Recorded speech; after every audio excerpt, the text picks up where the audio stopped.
নমস্কার দর্শকবৃন্দ, আশা করি আপনারা সবাই ভালো আছেন।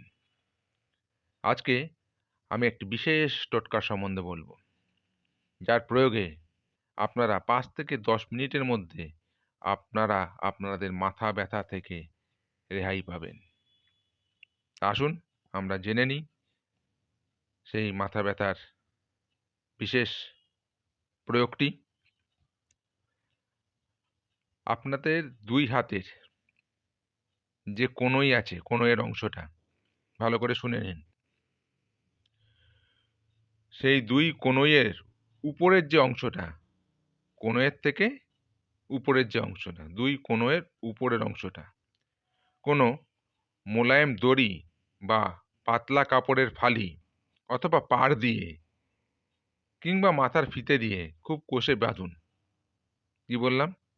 কনুইয়ের ঠিক উপরের অংশটা, বাম হাত এবং ডান হাতে কনুইয়ের উপরের অংশটা কোনো পাতলা কাপড়ের ফালি দিয়ে বা মোলায়েম দড়ি দিয়ে বেঁধে ফেলুন।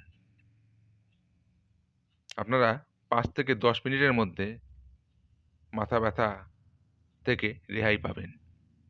৫ থেকে ১০ মিনিটে মাথার ব্যথা কমে যাবে, গ্যারান্টি। প্রয়োগ করে দেখতে পারেন। তা আজ এই পর্যন্তই। পরের ভিডিওতে আবার কথা হবে। নমস্কার।